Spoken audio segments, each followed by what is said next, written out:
Hello, writer friends. I'm Janet McHenry, and in this workshop, I'm going to teach you all kinds of ideas that will help you get prepared for your attending a writer's conference.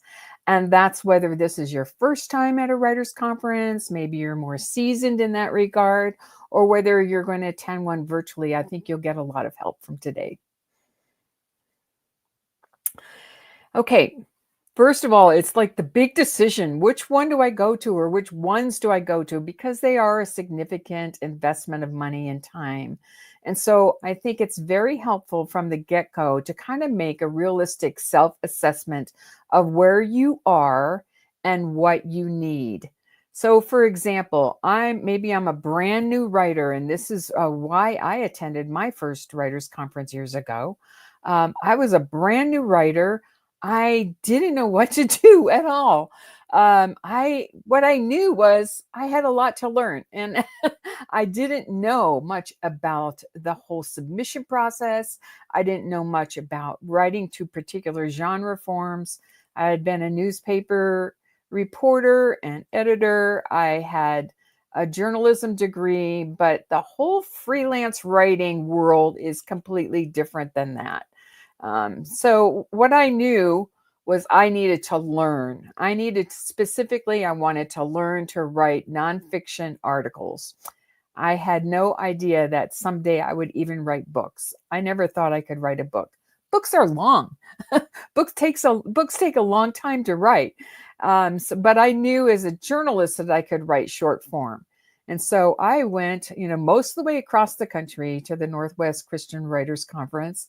And that was at Northwestern University and outside the Minneapolis area. And it was at a conference that was called the Billy Graham School of Christian Writing. And that was when the BGEA was in the Minneapolis area. And so they hosted this particular writers conference to raise up those writers who would write great articles for them. And so I went all the way over there, and because I had seen that this conference had a nonfiction short form workshop. And so that made sense to me. I said I knew I would learn how to write different kinds of articles, and I would learn what exactly is the submission process. Because I had tried before, and I'd tried miserably. I'd failed from left and right, and so I knew that I needed that kind of education. So decide, what you need as a writer, and then know particularly why you're going. And then, so as you can then, look at different conferences ahead of time. Typically they start their promotion about 6 months or maybe even longer than that ahead of time. They've chosen their faculty. You can get an idea of who will be there.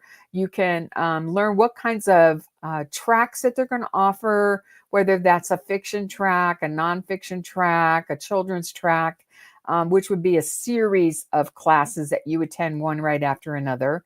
And then you can also take a look at the faculty who will be there if you're going for the particular need to make those personal connections, maybe with acquisitions editors, magazine editors, agents who might be there. So I always look carefully at conferences. There are a couple conferences that just people have raved about to me. But in this season of my life, I have a particular reason to make personal connections with publishers. And so if a conference for me doesn't have that particular kind of offering, it's difficult for me to justify that kind of expense and the travel time that it takes to go to one of those. So just, I'm just kind of sharing some personal anecdotes and some reasoning so you can see, how I make choices, and then perhaps how you might do that. And then after that, then, once you see that, oh, this conference really has this excellent teacher on the subject of, the nonfiction Christian living book at Speak Up. I've heard of her, Janet McHenry, and it's in July. And oh my goodness, it's close to me. And so maybe I'll go to that and learn from her. Those are the kinds of things that you might consider as you're choosing which conference to go to. And then from that, you can make those kinds of personal goals. So what you want to, these are some ideas that you might want to consider. And I got this information from Jane Friedman, who is, she blogs extensively for writers about a genre and form and marketing and all those good things. I highly suggest you seek her out and get her, I think at least weekly blog that she puts out. So I found this one that she wrote. So you might think about the genre that you're writing. So maybe it's devotional books and you want to learn more about devotional writing and how to put a devotional book together, things like that. So, and you can see it, this conference offers that really great teacher and those personal contacts with publishers who are publish that kind of work. Because not all publishers publish devotional books. Not all publishers publish Bible studies. You have to kind of study the publishers themselves to see what they actually put together. So, and take a look at the faculty, the speakers who are going to be there. There have been one or two conferences where the keynoters themselves, were the reason that I wanted to attend a conference because they, were highly respected in their particular field. I remember one conference I have a good friend in Robin Jones Gunn. And so I went to one conference where she was going to be the sole keynoter. And I knew that it was just going to be a wonderful experience, just that alone. You might consider maybe some conferences, I think a lot of them offer advanced critiques so that you can submit materials ahead of time and you can get feedback ahead of time or in person or both. And maybe that's exactly what you need. So that would be another way to kind of critique a conference and see if it's right for you. Many conferences, I would say most of them, again, have the opportunities to meet one-on-one with literary agents and with acquisitions editors. And those are priceless, people. Often it is just worth the whole expense, just for that particular opportunity. For example, I'd been going to the Mount Hermon Christian Writers Conference for several years, and I'd written, a couple hundred different articles and devotions and things like that.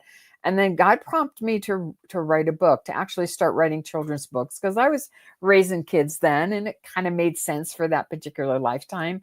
And at that time, I was teaching elementary school too, so I had, my audience right in front of me in my home and in my workplace. And so I put together a little proposal for a children's board book. And I had a meeting, a one-on-one meeting with another writer. And her name was Christine Tangbold. And she was from Spokane, Washington. And she taught at many different writers' conferences across the country about how to write children's books. And she just was an expert teacher. So I met one-on-one with her and I showed her my proposal. And she took a look at that and she said, "Oh, wow, this is really good." She goes, "Actually, I have another project in proposal form that I was considering sending to my editor." And she paused and she said, "But Janet, your idea is better. So I want you to send it to Julie, who was the editor at that time at David C. Cook for children's books." And she said, "And tell her I referred you." And so as a result of that, I got my first books published, and they were board books for David C. Cook, little Bible stories. And then they hired me to do a couple other additional board books for them. And so by then, and I'm on a roll with this publisher. And then I was teaching fourth, fifth grade at that time. So I created a little first chapter book series called The Golden Rule Duo. And had 6 more books published with David C. Cook. And then, so, see, each is getting a little bit longer every time. You're hearing that? Gaining more confidence about writing books. Remember, this is the person who didn't think that she could even get a master's degree because that's a lot of work. So then I wrote 3 Girls Mysteries also for David C. Cook. So total of 13 books, to kind of stick on my resume and to show that I can work with editors and that kind of thing. And eventually, my writing morphed into writing nonfiction and mostly the Christian Living book. But it was that writers' conference. It was that personal connection with a professional writer that helped me make that contact. If I had sent that in on my own, I really don't know if I would have had the same kind of success. So a lot of the opportunities to meet with people really are priceless. You might also consider, where these conferences are, because travel is so expensive these days. And the air flights have come down a little bit in price, but it takes a lot of money and a lot of effort to fly across the country.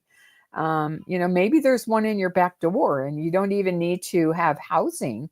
You don't need to pay for maybe some extra meals and things like that. So think about the venue itself. The size of the conference. Would you rather have a smaller conference that's, more like 100 or 200, or would you rather attend a huge one like the Blue Ridge Conference, which is close to 600, I believe, each year? You might also consider, the cost itself, the overall cost itself, and is that going to be a smart investment for where you are right now?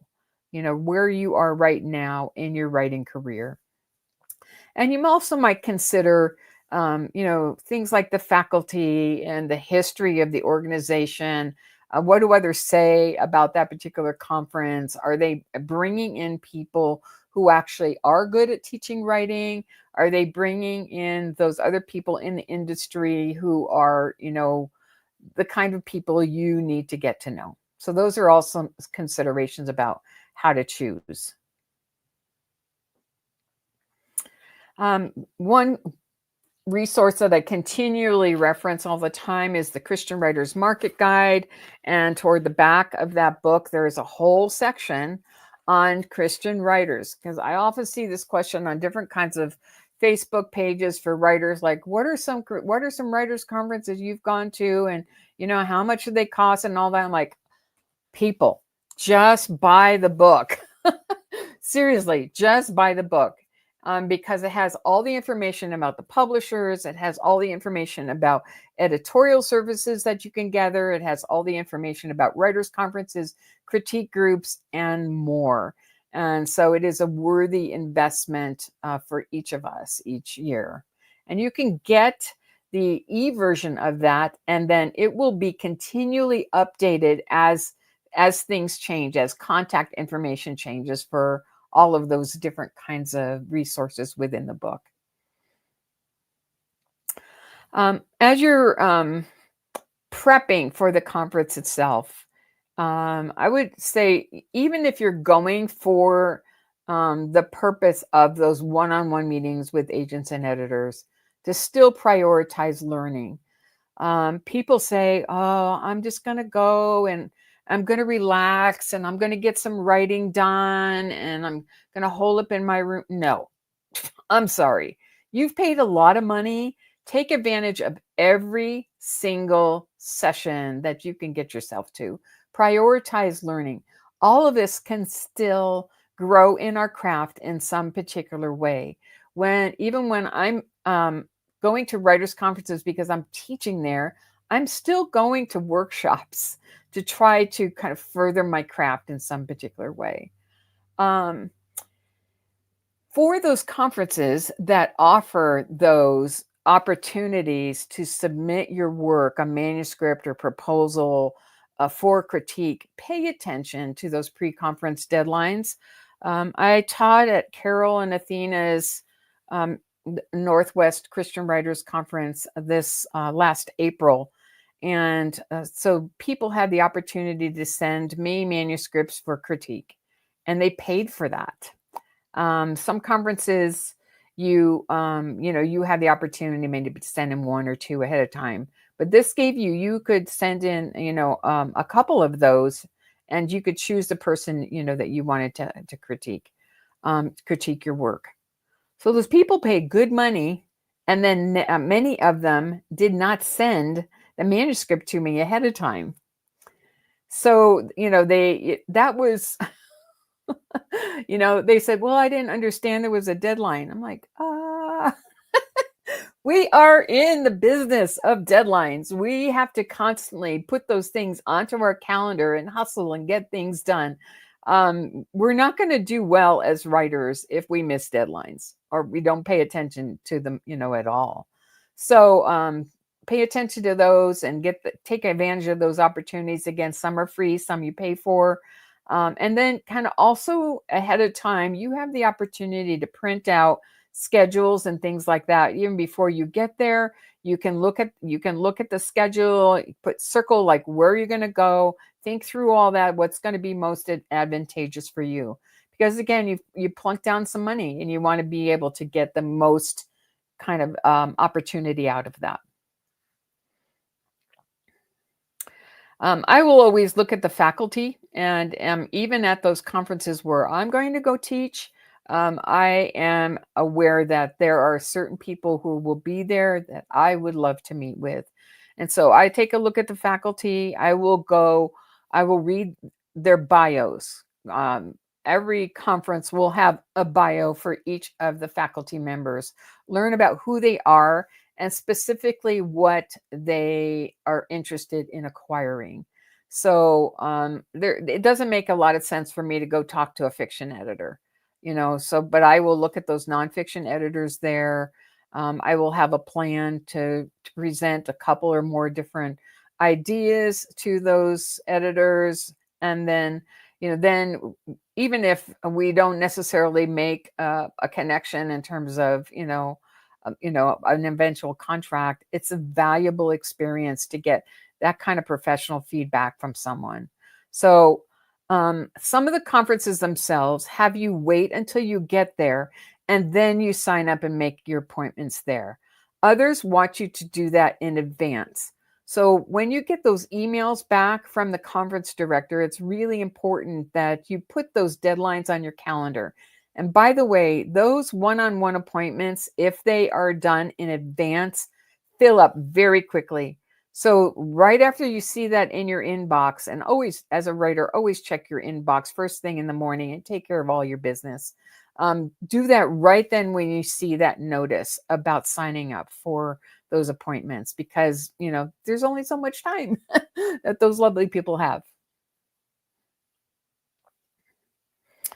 Again, take advantage of those paid critiques, or some of them are free. I believe the Vision Christian Writers Conference, which is the one that has taken the place of the conference at Mount Hermon in California. I believe you still can submit, I think, 2 manuscripts ahead of time that for free, and you get those back at the time of the conference, and then there's feedback on a sheet.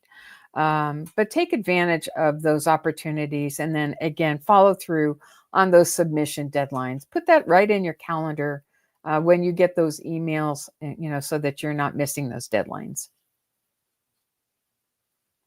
And by the way, for the critiques that I did for the Northwest Conference this spring, I was aware that, for a couple of the projects, I think 3 writers send their stuff to me ahead of time, 3 did not.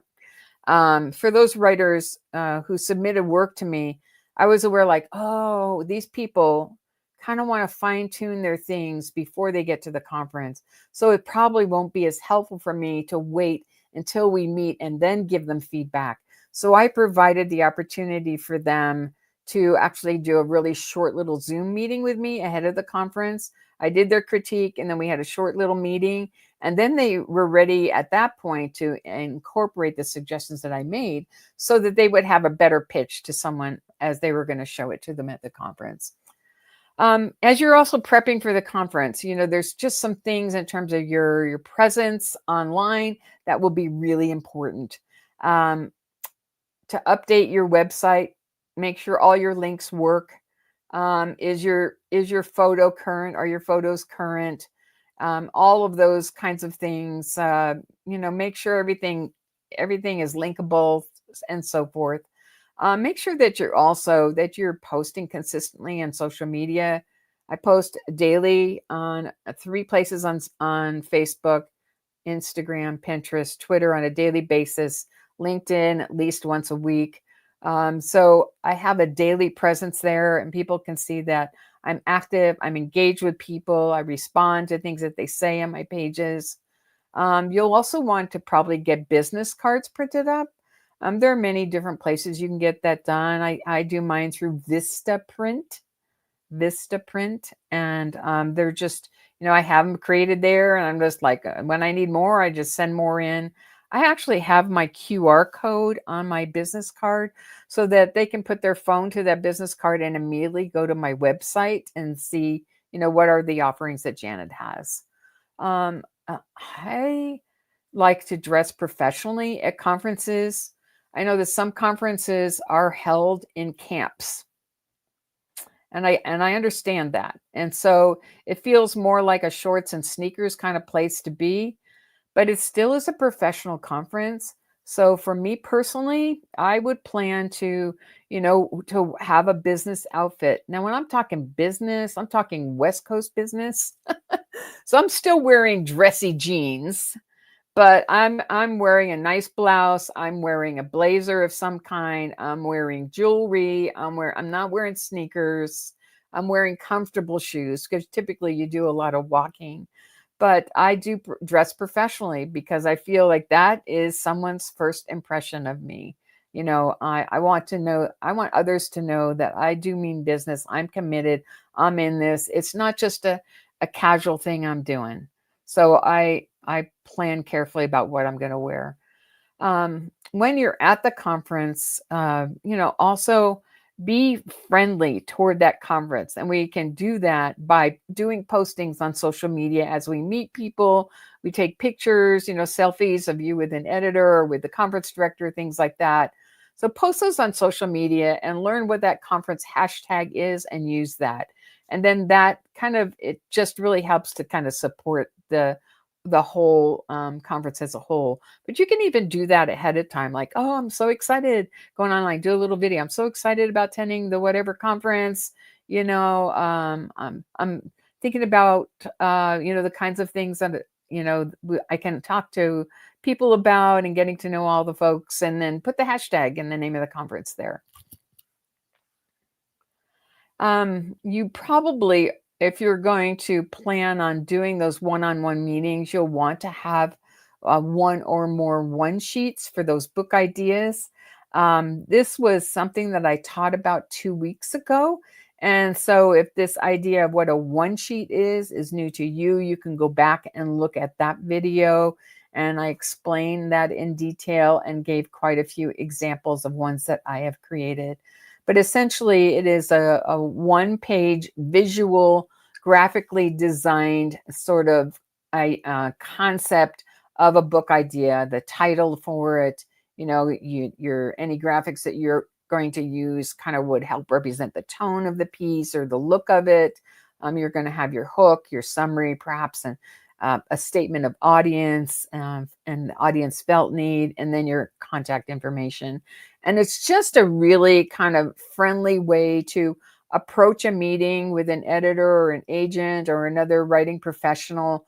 Like, here, I have this idea, but also have in your head, what the book is, so that you don't have to read off your sheet, but that you're passionate enough to know what your book is and you can relate that concept.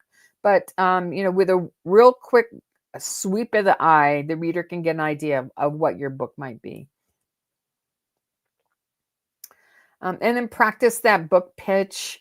Not so much that it sounds so rehearsed, but that it seems natural to you. So not so salesy in orientation, but personal. So it represents something about you and the passions that you have. Agent Rochelle Gardner wrote in that about the pitch itself, to focus on identifying the essence of your book. So what is the book? Okay. The felt need. Okay. A hook there that can draw the reader in, but then, what is the general idea, what the book is? If you are, never published, newly published, sometimes it's helpful in those one-on-one meetings with professionals to have one or more writing samples. if you've been published in one of the Focus on the Family magazines, for example, or you've been published in a devotional magazine, to have a couple copies of things like that. Perhaps you have the first chapter of your work in progress. Maybe the editor agent says, oh, yeah, this idea really intrigues me. They seem interested in you and kind of, the ministry that you've created. And so then they want to see your writing, because what it's going to come down to is, the felt need of, you have a strong idea, you have a strong, passionate idea that's going to meet felt need.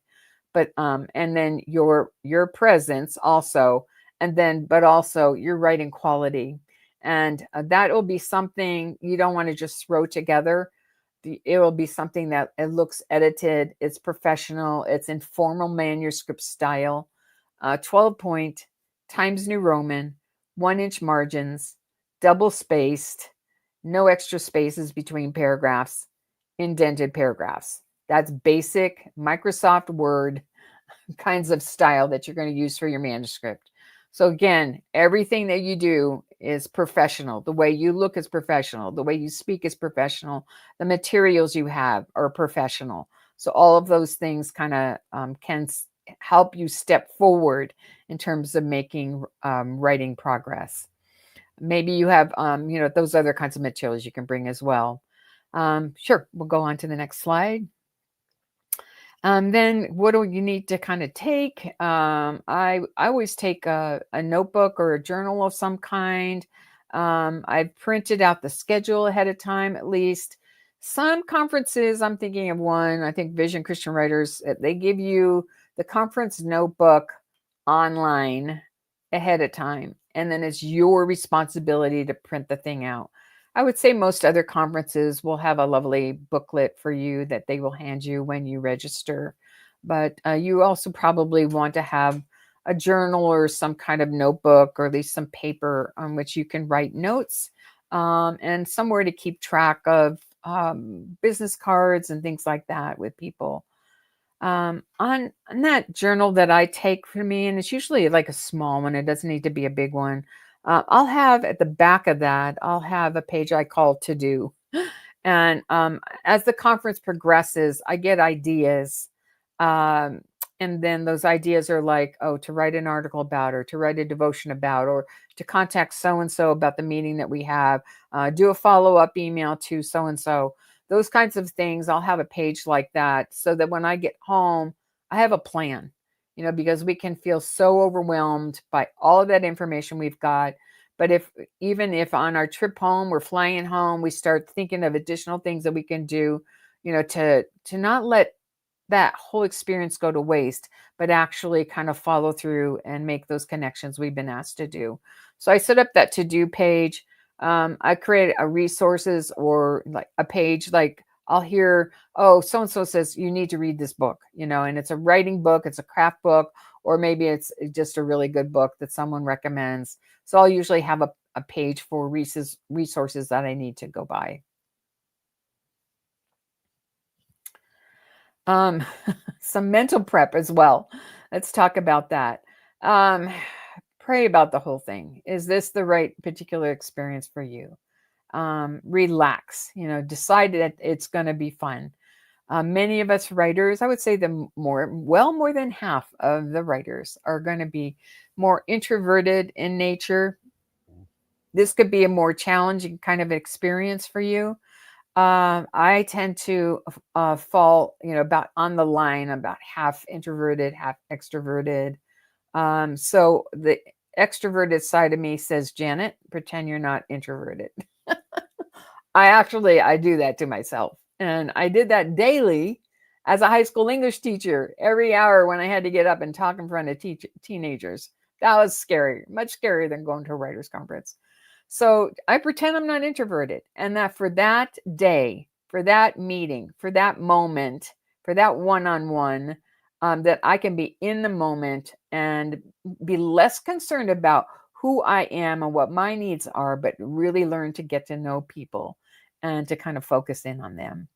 So shift that focus from yourself to others, and have this sort of ministry mindset as you're going, that your God has put you there not just to get stuff, but to give stuff, to actually meet the needs of other people that you see around. You see someone sitting all by herself in the corner, just go over and say hi. Hey, I'm Janet, and I'm from such and such, and who are you, and why did you come, and what kind of writing do you do? Those are typical questions. Where are you from, and what kind of writing do you do? And that starts a wonderful conversation with everyone that you'll meet. So decide that you're going to care for others. Remember that agents and editors are people too. They've left families to be there. They have particular kinds of needs. And, sometimes it's nice when you're meeting those kinds of folks to take a little gift. I have a friend, a lovely friend, who makes cards. I usually keep a couple of them here. And I connected with her at Speak Up last year and saw that she gave me these gorgeous cards that she created, that she'd painted. And so I've ordered them twice now from her, because they're just such a lovely gift in themselves. So sometimes just a little thing like that. You're going to have a business card, but maybe, like a piece of chocolate. That would be great. You have a meeting at 3 o'clock in the afternoon with a professional, take them chocolate. I usually take the conference directors a little small gift too, just to be nice and friendly. Ahead of time, the conference will have a Facebook page so that the writers and the faculty can connect with one another. So participate in that. Look for that. Click on that link when you get the registration email back, the invitation to join that page. So join that page. Go ahead and put some information about yourself there. Put a photo there. And then participate in the discussion with others and just kind of get to know people a little bit ahead of time. Another thing that I do as I'm looking at my calendar and preparing for a conference is I clear my schedule for the day before. I'll also plan travel in such a way. So if a conference begins on a Friday, I will travel on a Thursday if I have to fly, because who knows what will happen, right? So I give myself that little bit of breathing room, and I know that I'm going to have time to do things like shower, iron my clothes, things like that, so I can get to the hotel room and be prepared for what's ahead. I also will build in at least one day after I get back after a conference so that I'm not burdened with all kinds of deadlines and meetings, Zooms, things like that, that I have to get done. So I'll have a clear schedule at least one day after I get back. I've already talked about that. Clear your schedule. Yep. Before the conference, prep days, after the conference, more days there as well. Maximize again those opportunities while you're there. Keynoters are there because they love connecting with people. You can introduce yourself to them. If something resonates with you after one of those speeches, go talk to that person. Ask if they have a minute. I wouldn't dominate discussion right after a keynote, but just say, hi, I'm so and so. I so appreciated when you said blah, blah, blah, because there will probably be a half a dozen or more people who are also there and want to meet that person. Sit with faculty at meals. I know like many of the conferences, they will assign a faculty member to each table in the dining hall. And so those people are strategically placed in such a way so that at least at one or more meals during the day, new writers can connect with those faculty people that they want to meet. And so often there will be little signs with the person's name on there. And then it's a wonderful opportunity, again, to kind of sneak in a little extra one-on-one meeting. And again, don't dominate discussion. That's just so painful for people. I think you have the tendency to want to get the most out of this conference you can, but be gracious. Think about others' needs as well as your own. So you can take selfies with those people, post them online. They love that too. Tag them. Post on social media with that conference hashtag. There may be mixers. There may be like a late night owl or things like that. Those are wonderful opportunities to connect with people. Immediately as you meet someone, a speaker, someone like that, look them up on your social media and then start following them, find their places and, because that builds support for them, but it also helps you connect and get to know them better. But some of the things that we don't want to do, we don't want to stalk editors and agents. Every year at a conference, you'll hear stories about, an agent was in the restroom and someone handed a manuscript under the stall for her to take a look at, or a one sheet or something like that, or begin a conversation. That's not cool. That makes those people feel really uncomfortable. We need to respect the boundaries given to faculty to be able to have the downtime that they need. Yes, indeed. Editors or agents are there because they are looking for new clients. But, again, don't burden them. Once in a while, I'll meet someone who, maybe they've experienced a lot of trauma or whatever it might be, but sometimes it's just simply a negative mindset. Don't complain about negative experiences you've had. If you got a rough critique in a one-on-one, and I must say that most of those are going to be very gentle and they're done in terms of suggestions. But don't complain, don't whine, be positive, look for opportunities to be a ray of sunshine to someone else. And then sometimes they'll have roundtable discussions set up like that. Or you're in a workshop and, there are opportunities for Q&A. Don't be that person who has a million questions and you're right up front and you want all the time to yourself. Give space to other people for the needs that they have. And also there's the whole thing about, yeah, I've written these million books and, and I've, I'm this, that, and the other. I mean, that's also not attractive, to be humble about the experience that you've had. You've had some successes, but we don't need to broadcast that in such a way, that makes others feel less than. We want others to feel lifted up.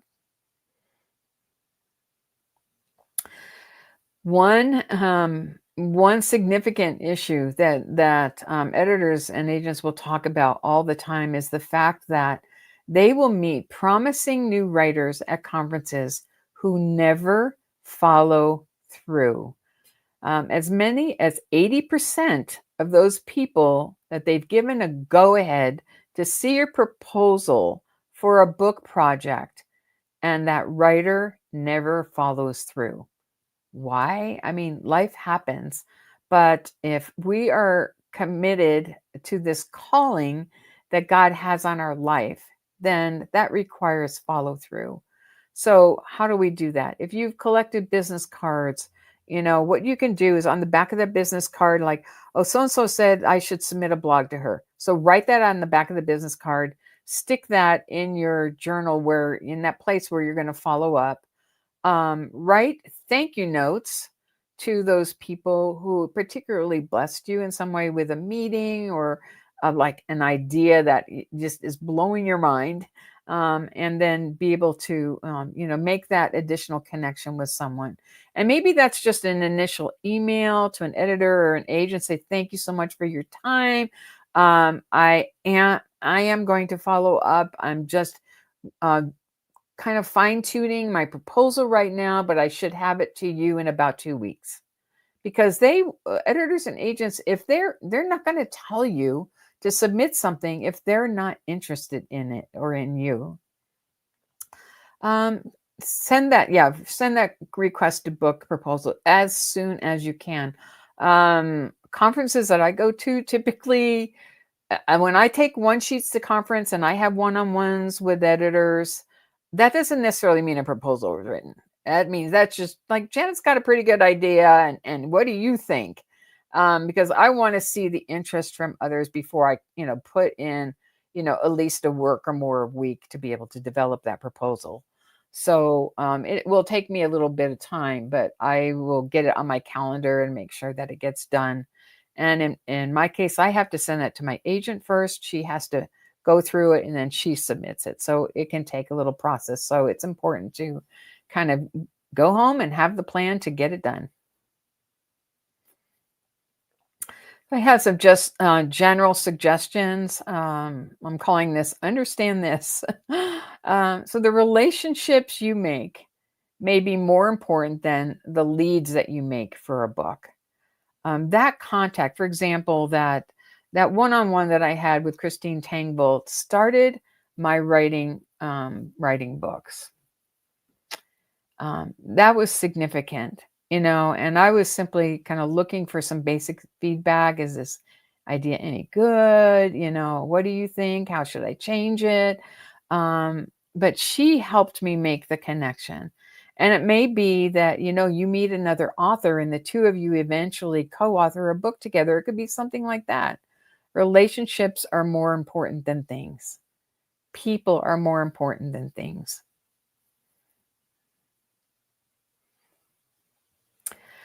Also, be flexible about your book idea. A professional may have a better idea.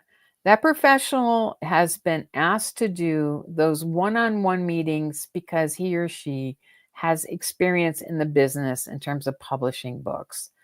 So they have a feel for the industry as a whole. It's discouraging to me to sit in a one on one with a writer who is adamantly opposed to any suggestions that I make. Because I have a sense of what will sell and what will not. So one of the conferences, last couple of conferences I attended, someone twice people have said, Janet, you're an agent, right? You work with whatever. And I'm like, no, I'm not an agent, but I am a matchmaker. I do have a sense of, what is unique, what is special. This book idea is special. Or this book idea could be special, but if you do this, think about redoing it. Sometimes people, they want to write a devotional book, but the topic is better suited as a Christian living book or a Bible study. So I can make that kind of suggestion. So those really take those ideas seriously and then follow up. Again, you might get more out of a meeting with a writing professional than one with an agent or an editor because those writing professionals do have good eyes.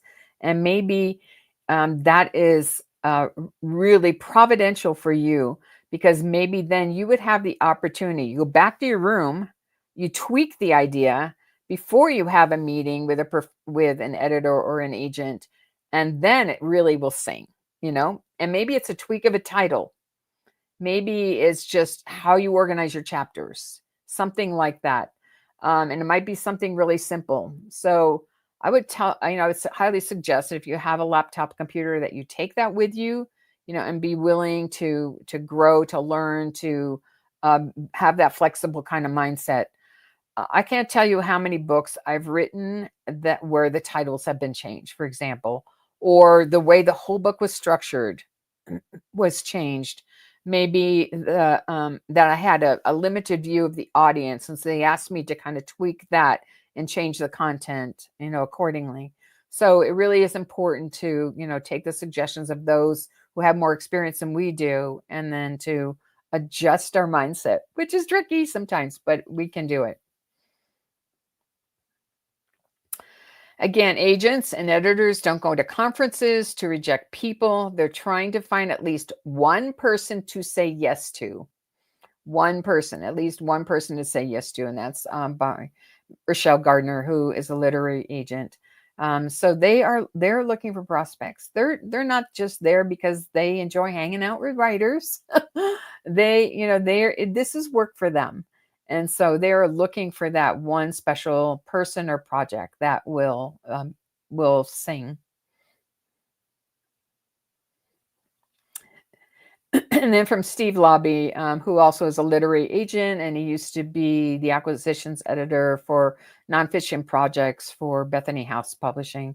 Editors say it all the time, a small percentage of the manuscripts they invite from conferees actually get sent. Don't be a dunce.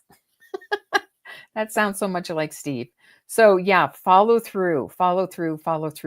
You, in that way, think about it. If 80% are not following through, you have a special limelight because you're the person who did. And then sometimes you'll get feedback from that editor or agent, and they say, well, I'm not so enthusiastic about this book because of X, Y, and Z. Then adjust, have a mental adjustment time where you begin to understand, oh, what he's saying is he liked the idea initially, but maybe perhaps the way I've carried it through isn't necessarily ringing his chimes. So do those things, make those changes, do a follow-up email and say, oh, thank you so much for these ideas. I'd like to be able to make some changes to my book project and have you look at it again. Would that be all right? I've had that happen more than once. Again, be receptive to feedback, be willing to grow as a writer. We're going there to grow in terms of our ability to write better, in terms of our willing to market better, in terms of our willingness to be able to speak better, which that was a terrible sentence right there. In terms of speaking, and to make connections within the industry, that will eventually draw people to God's kingdom because our work is getting out there. Sarah Sundin directs the West Coast Christian Writers Conference, which will be in Fullerton in October. It's going to be an outstanding conference. So it's going to be in Southern California this year. So understand to veer off your list. Veer off your list. So maybe you've gone into conference thinking, I want to achieve this. I want to meet this person. I want to do this. I want to learn this. Maybe God has other ideas. Maybe those are opportunities to connect with someone. Maybe you're headed to a workshop, for example, but you see, someone you've been wanting to meet, is grabbing a cup of coffee. And so you just go introduce yourself. And if they invite you to sit down, you have a conversation. And then sometimes those one-on-one meetings in a casual setting can be, just as helpful as a critique session that you'd set up in advance. So I'm going to go over here now and take a look at any comments that anybody might have. Not seeing anything right now.